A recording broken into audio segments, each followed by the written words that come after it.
Honored guests, ladies and gentlemen, I'm honored being invited to speak here, and I would like to thank the Hong Kong and Swedish governments, the Hong Kong Design Center, the sponsors of the event, and the arrangers for this initiative, bringing attention to the important role of innovation, design, and entrepreneurship. The mission of Plantagon is to be a driving force in finding sustainable solutions for feeding the future cities of the world. But we're gathered here to discuss design from a holistic perspective. So today I chose to include not only what we're doing, but also how and why. In my presentation, you will hear about new technology, new business models, and new organizational models, and also some personal views on corporate governance, connected to what Daniel asked about profit, for example. You will also learn about how North American Indians came to work with Swedish clean tech industry and innovators. And maybe you will also hear a couple of words for the first time, designed to fill in where there were no words. But let's start with how tiny Plantagon from tiny Sweden became one of the world innovation leaders on how to use industrial urban farming to meet the upcoming food crisis. When Charles Lindbergh flew over the Atlantic, 1927, we were 2 billion people on the planet. When I was born, 1959, we were 3 billion people. 1975, the same year that the Vietnam War ended, we were 4 billion people. In 1999, when Mr. Putin became president for Russia the first time, 6 billion people. Right now, when we're all gathered here to discuss how to design the future, we're heading for 7.2 billion people living at the same time on planet Earth. And before many of us being here today pass away, we will be 9 billion people. So we almost tripled during a lifetime. Already today, we use 80% of the arable land we have for food production, and 80% of the 9 billion people, 2050, will live inside cities. This development of huge cities and the urban sprawl will, of course, mean that food transportation and logistics systems will be strained, that the use of water, energy, and other natural resources must be reduced.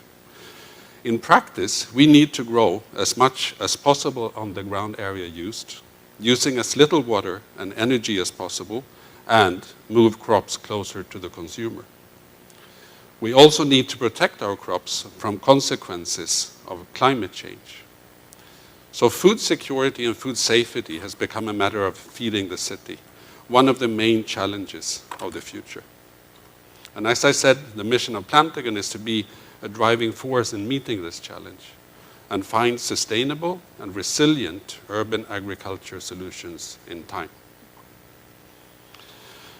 I will show you several concepts that we work with, but I will put the most time in what we are most well known for.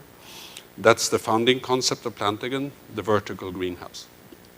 That means same cultivation area inside, but less ground footprint. The objective is to get a high ratio, the so-called vertical farming ratio, between cultivation area, volume, and ground footprint. When you see pictures of this technology, it looks like sci-fi almost, but it's kind of practical inside. We have used ordinary technology and put old technology together in a new way. This is an automized greenhouse that you can see all over the world. You see these growing boxes with lots of plants in. That's industrial growing boxes. If the greenhouse is very large, you would sow the plants in one end and move them slowly this way when they grow. And you would harvest in this end. So you move the plants on a conveyor belt at the same time as they are growing. So you harvest every day and you plant every day. So you have a continuous harvest. Our technology is built exactly on this. It's just that we made a spiral out of this. If you make several spirals next to each other with thousands of growing boxes next to each other, then obviously we would use less ground footprint.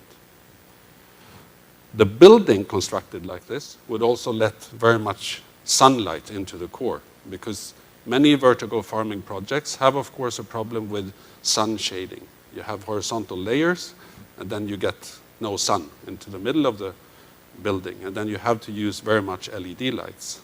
This construction led us to take more sunlight into the core of the building. The problem is, of course, how we can move all this mass, because it's very, very heavy stuff that you're seeing now. Instead of using conveyor belts, we have invented a machine, a small little robot. It's a shuttle that, instead of moving all the plants at the same time, move them piece by piece or part by part. See if I can get a computer to work, because then you will see a little film here, how it works.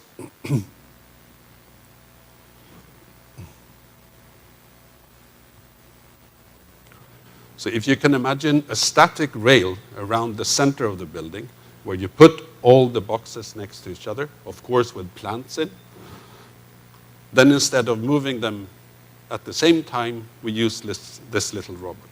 And the energy consumption of the robot is about 1 kilowatt. It's pretty cheap to manufacture, so when it breaks, we can take it out and put a new one in, because we can't have so much mechanics in a system like this, because it will break all the time. So basically, this little robot, together with how we constructed the greenhouse to let sun into the core, is the main things that we innovated.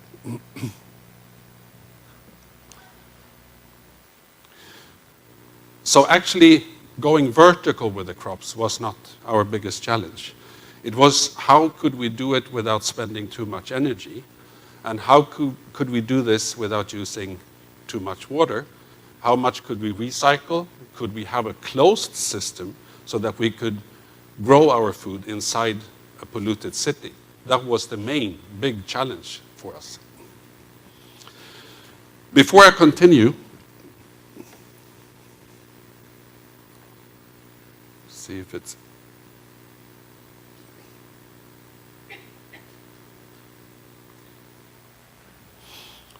I want to stress that not one single company is behind what I'm showing. Instead, this is a collaboration within the Swedish clean tech industry. Vertical farming is very, very difficult. To really make this technology work, you need to cross competences from many different areas within energy, biology, waste management, and infrastructure. So we chose not to do everything ourselves. We formed a strategic alliance with Sweco, a stock-marketed Swedish company with over 9,000 employees, being one of the European leaders on sustainable engineering and design. Together, we invited several other companies.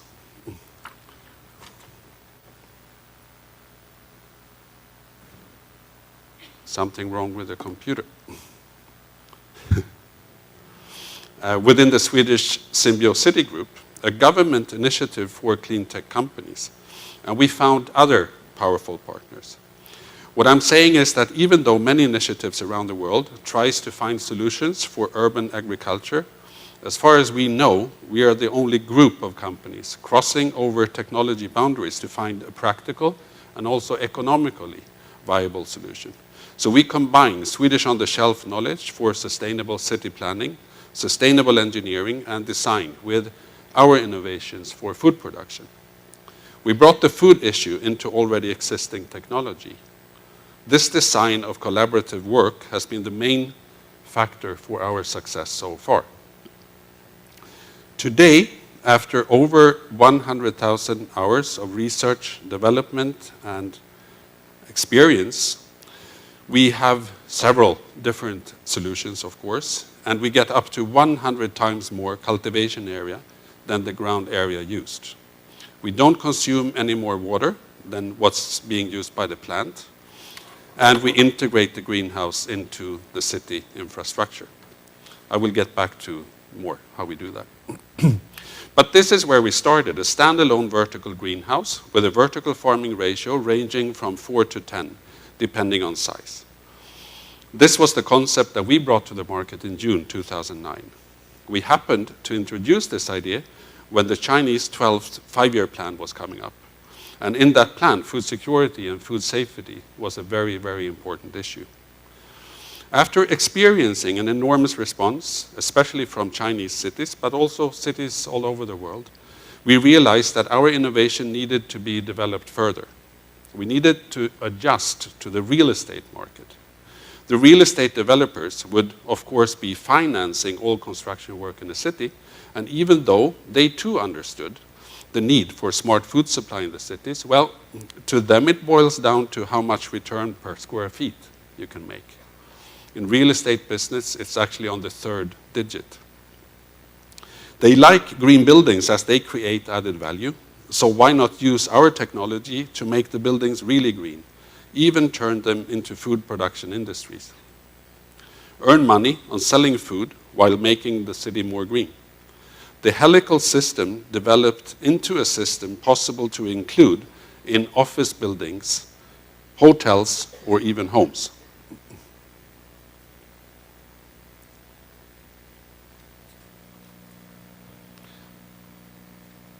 What we did was this, compressing the helical system, optimizing the ground footprint even more, and making it into a facade system. A green facade on the south side of the building, being used also for sun shading and as a green filter. People breathe oxygen, plants breathe carbon dioxide. That creates the cleanest air you can think of inside that building. As an example, we designed this building for a real estate developer in Shanghai, building a hotel. It would produce a cultivation area 120 times bigger than the ground area used.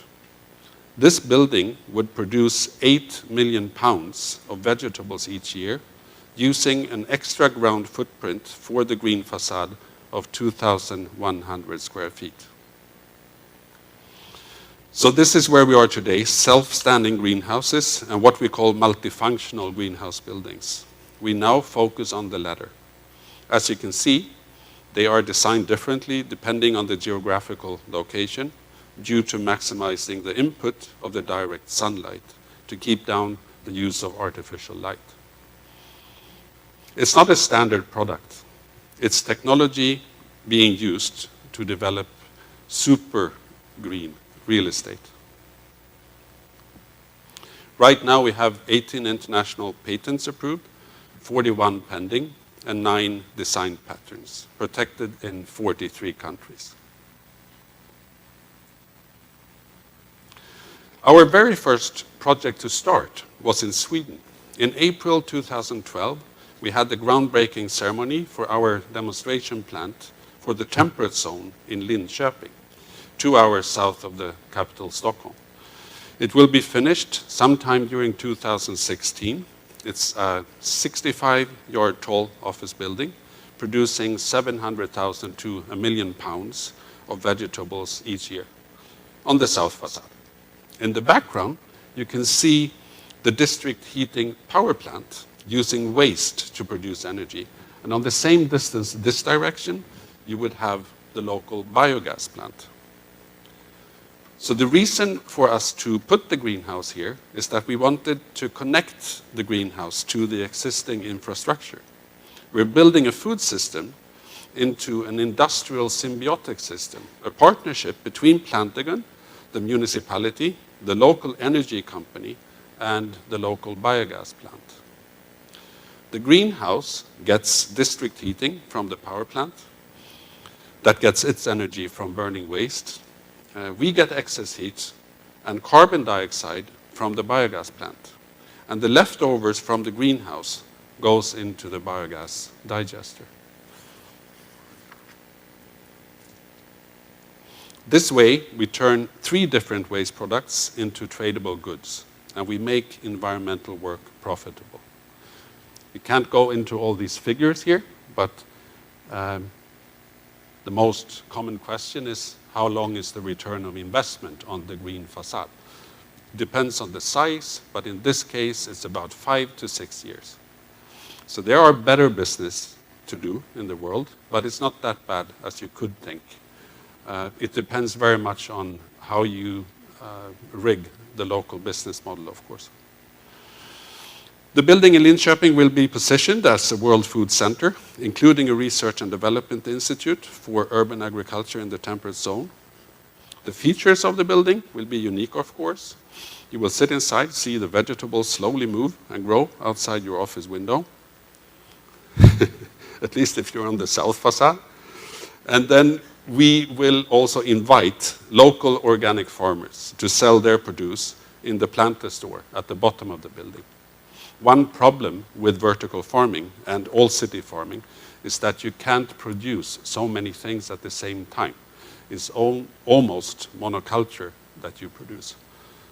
So to expand the offer to the consumer, it's in our interest to expand what you can buy at the Planta store. That's why we work with local organic farmers.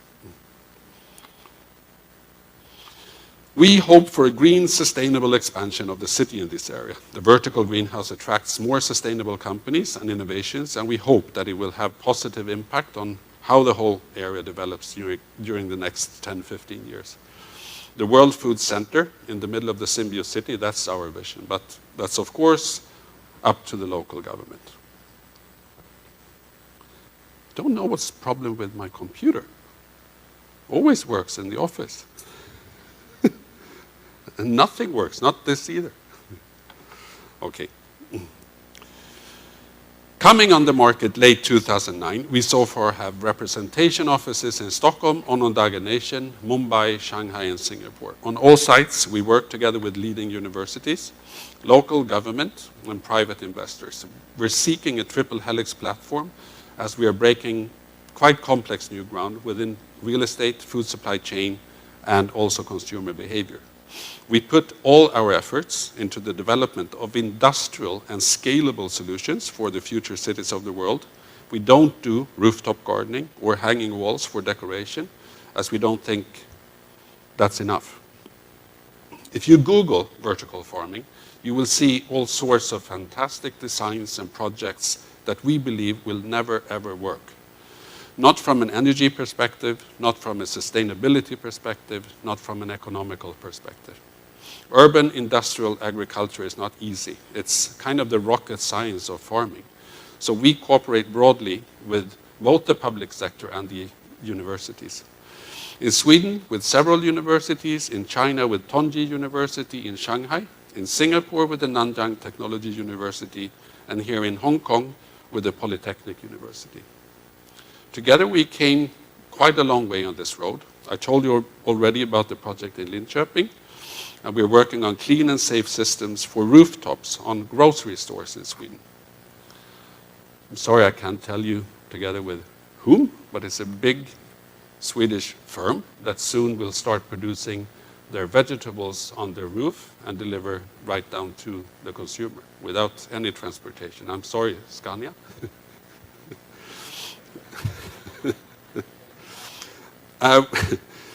We will, of course, see new business models, and we also work on indoor systems. You can grow food in closed-down factories and other empty facilities that you might have in the city.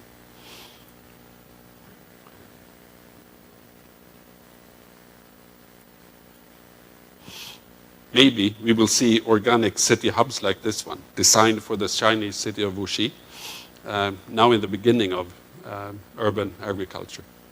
Implementing this new technology is absolutely not only a question of engineering and innovation, it's also a question of understanding people and consumer behavior. This is our objective when we develop solutions for how to feed the city. It's healthy food, it's high yield, resource efficiency, and decreased carbon dioxide emissions. And this is what we mean with industrial and scalable production. Same quality, same quantity every day. Not one harvest every 30th day. Same quality, same quantity every day. To reach this goal, we started with an innovation, but this is where we ended up. It's a very, very complex thing to do in a city. And we call this now agritecture. To be able to deliver functional, large-scale urban agriculture integrated into the sustainable city. I told you from the beginning that I was not going to talk only about technology. Please let me continue with something that's not at all about technology or future cities, but anyway is an important part of our solutions, how they came to be. We came from nowhere into a very strong global position in the area of urban agriculture. We've been recognized globally and awarded with several international green awards. The Plantagon greenhouse even represented Sweden as one out of 50 famous innovations in the Swedish pavilion during the World Expo in Shanghai. The Plantagon greenhouse were recognized by Red Herring as one of the 100 most innovative ideas in the world. And we even proudly accepted the New York Green Award, handed over by His Majesty the King of Sweden. The budget for all this marketing was nothing. We never made one single ad, no TV commercials, or not even one glossy presentation.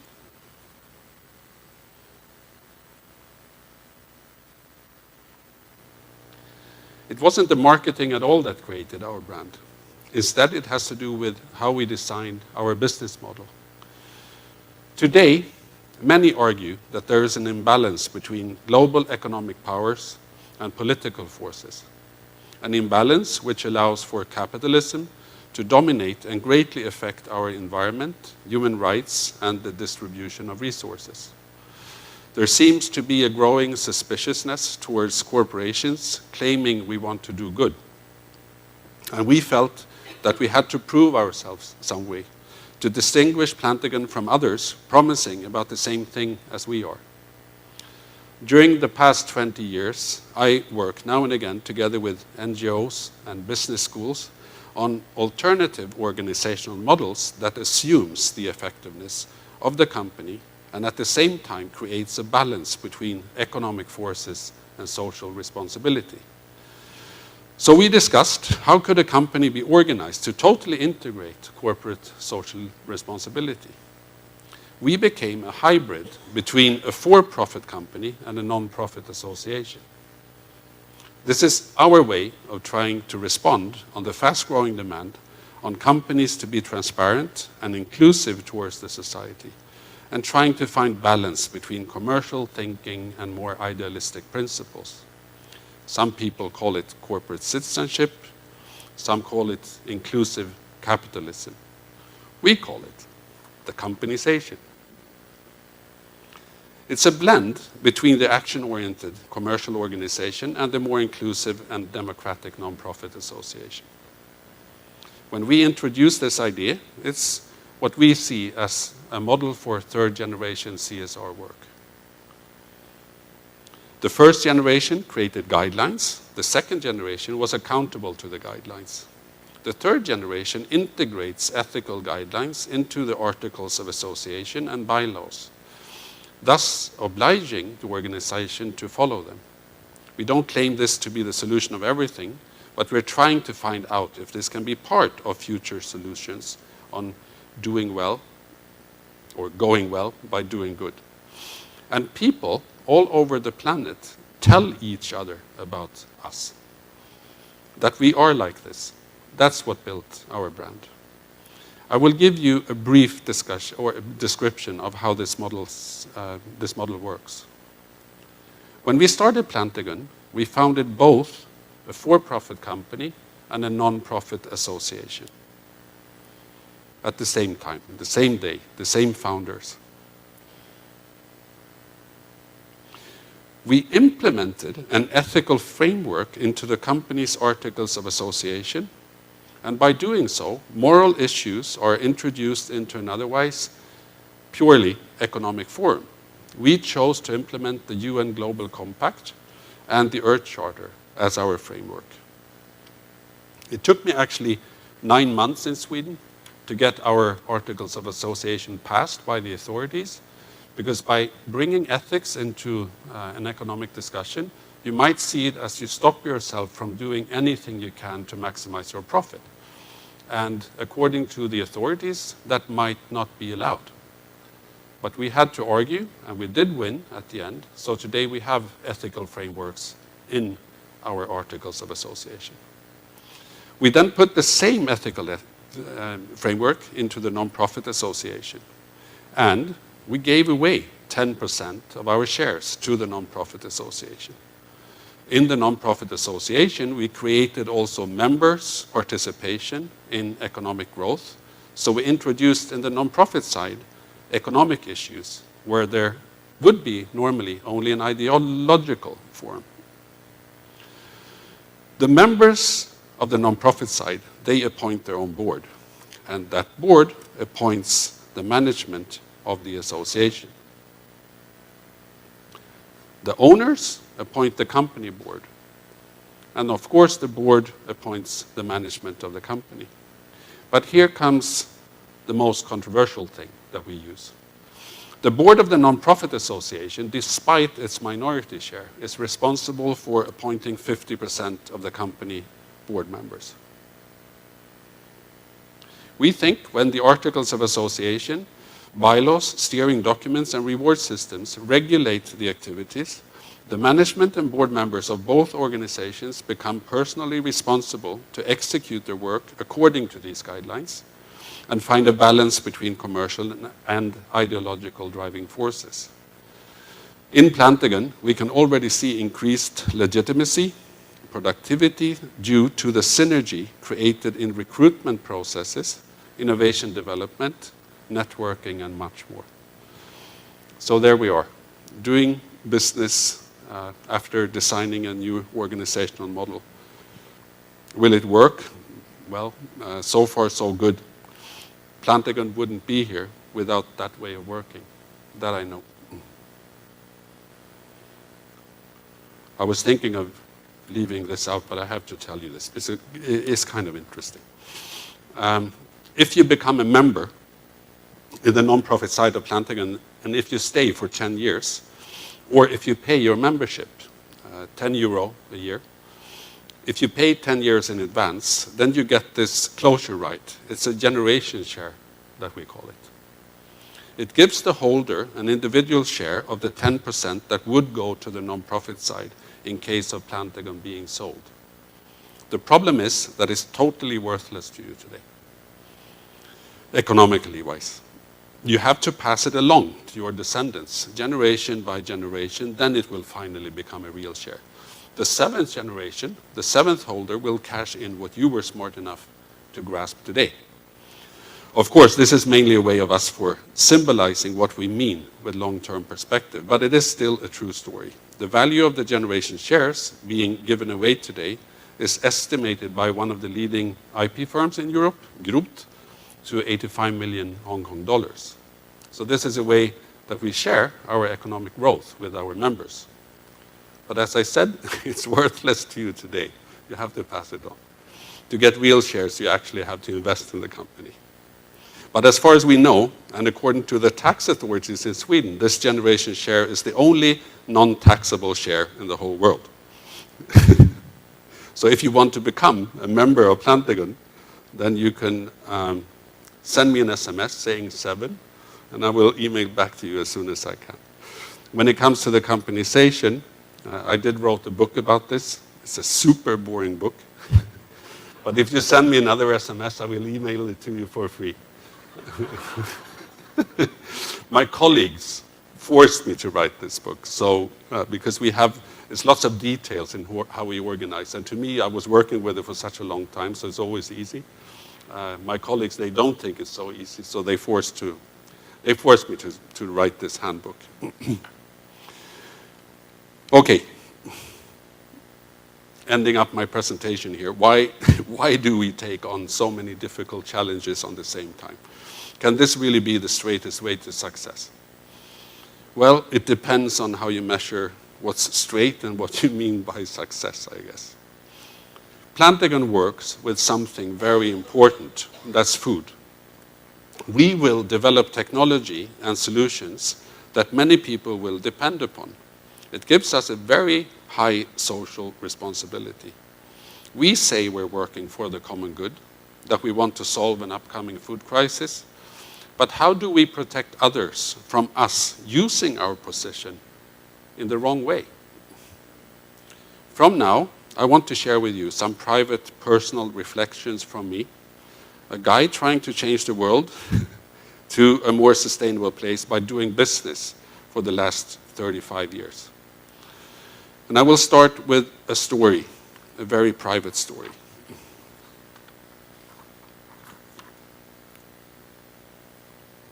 In 2004, I was given the opportunity to discuss the driving forces behind the company with the founder of The Body Shop, Anita Roddick. She had successfully managed a few years prior to obtain a listing for her company on the London Stock Exchange. This gave The Body Shop money to be used for the expansion of Anita's ideas, or so she thought. When we met, I found her really, really sad, tired and disappointed. She deeply regretted the decision to take her company public, and she cursed herself for not having had the personal strength to resist. She told Mr. Lyons and me, my chairman, the following story. It's purely from memory and not a direct quote. I founded The Body Shop because I needed something to do and to show that women are also capable. We quickly grew, and I realized the possibility I had of impacting the industry that I was part of. And when I saw the amount of resources we were actually creating, I decided to use The Body Shop as a tool to impact society. We gave 25% of the profits to different social projects. We engaged in trade with our frequently poor suppliers in a responsible manner, and we were still making enough of a profit. Maybe that's precisely why we became so successful during all these years. I haven't made a single ad for The Body Shop. Our reputation has done the job for us. It's as if employees, customers, and suppliers have all shared my driving force. Then the financial officers began nagging about the stock market. They said we needed more money for investment, expansion, and other things. Eventually, I gave in, and I decided to allow the company to go public. Since then, I've felt that The Body Shop is no longer the body shop that I built up, as nowadays everything revolves around the next quarterly report. And the true purpose I had with running the company, to make a difference, is no longer something I can do. For me, it's been destroyed. Anita left The Body Shop completely only a few months after our meeting. On September 10th, 2007, she passed away. But she'll always be, to me and many others, a shining example of what we call a social entrepreneur. During that meeting, Anita also became the person who made me see real potential in hybrid models like the companization. I was asked to introduce it to her, and when I finished, she leaned back on her chair, shook her head, and said, and now I quote directly, "Hans, if you would have shown me this idea a few years ago, I would never, ever have put The Body Shop on the stock market. I could have borrowed the money from my members instead. What you have done is to constitutionalize sound values in the costume of a shareholding company." She explained to me how Body Shop would have started a non-profit association. In stores all over the world, customers would have been given the opportunity to participate, engage in, and affect the operation just by paying a smaller sum for the membership and thus becoming part owners. The Body Shop would have gathered millions of members, and it was all these people she saw in front of her instead of getting risk capital on a short-term market like the stock exchange. Since then, it's been Anita's vision that has been the defining one for us. So it's now a way for us to build up our non-profit movement into a long-term venture capitalist and responsible owner. We're working very, very much to recruit many members. To summarize, and I apologize if I become a little bit controversial to some of you, I hope not too much. Ownership used to be built on responsibilities and care for the company. Today, this long-term perspective is often lacking in international business. Owners become anonymous, and large institutions or even robots are trading shares, reflecting 1 millisecond over its decision. Ownership becomes a matter of rights instead of responsibilities, and it creates a distance between the owners and the company. The real decision makers becomes the managers, and they know they will be judged by these short-term owners in how they do their jobs. So what becomes the main driving force is maximizing profit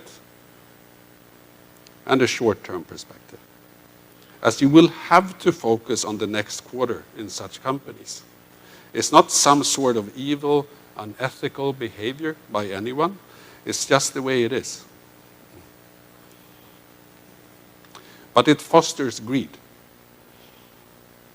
Some people might say greed is good. I think that's nonsense.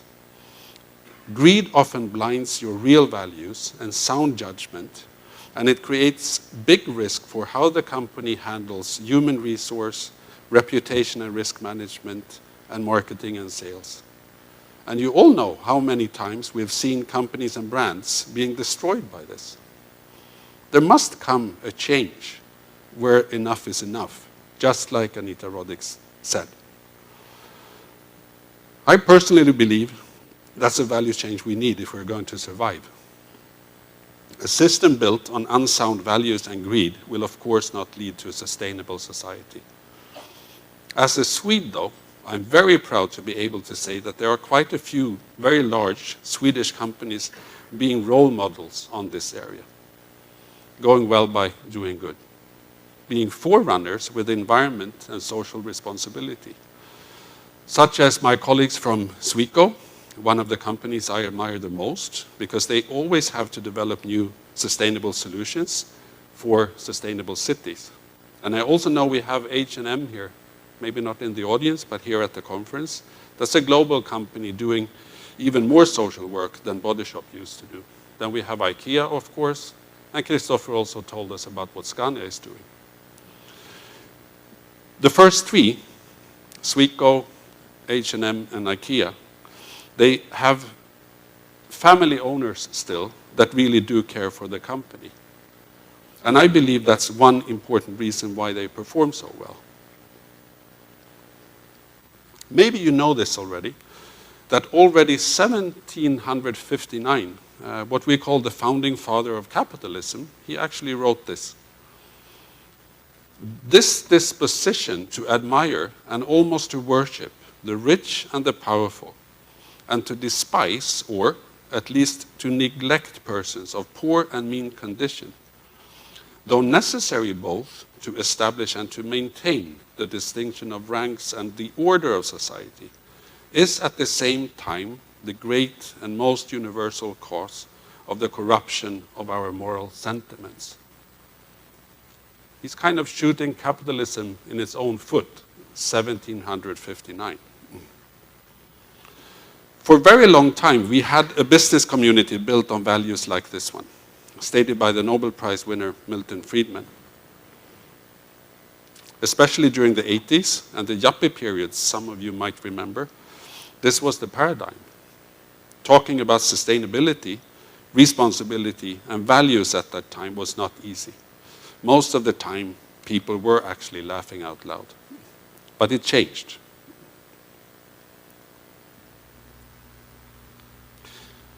This seems more like we have to think today. So, how can we adopt? Has the corporation, the most effective form of organization we've seen so far, has it become antiquated in its current form? Just like anything else that's created in a context different to the one it's actually being used in. Plantagon was founded on January 29th, 2008 by a Swedish CSR consultancy firm and 2,300 private individuals in North America, the indigenous people of Onondaga Nation. Onondaga Nation is one of the 6 nations in the over 1,000 years old Confederation of the Iroquois, the Haudenosaunee in their own language. This is, to me, the most sustainable culture you can find today, and they are also the main owner of Plantagon. 1988, the US Congress acknowledged the contribution of the Iroquois Confederacy to the development of the United States Constitution. And I'm, of course, extremely honored to be the CEO of the first company ever to be founded by this confederacy outside the US. And of course, you could never wish for an owner with a more long-term perspective. Please let me quote the main sentence I've learned from them when it comes to leadership and sustainability. When you make a decision, make sure that it relates not only to yourself, not even to your family. Make sure it relates to the welfare and the well-being of the 7th generation to come. Together with Onondaga Nation, we decided to meet the future challenge of how to feed people in the urban era using commercial tools. Since then, over 1,000 members joined Plantagon, and thousands of people all over the world continues to spread our offer. Even the White House in Washington, actually, and its ambassador in Sweden help us to spread the word. Plantagon is, to us, a vehicle to reach efficiency and impact for the important work we believe we do.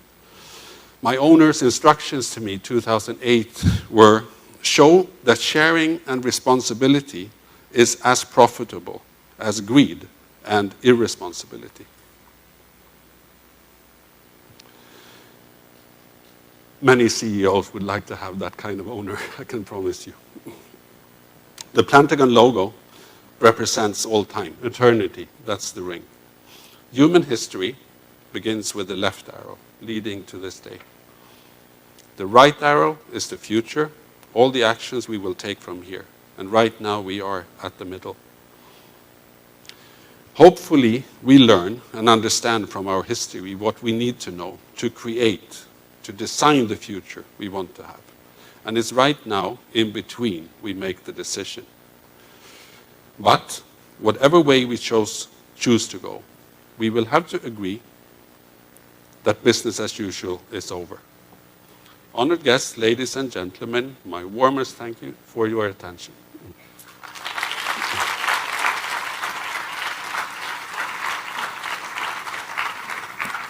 Thank you very much, Hans. I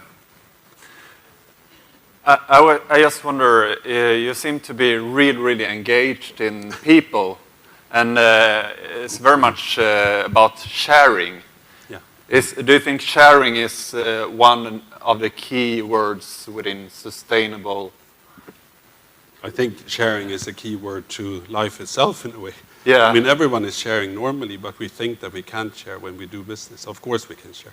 There's a sharing economy growing right now. Companies like us even sharing IPs with others to make our business grow faster.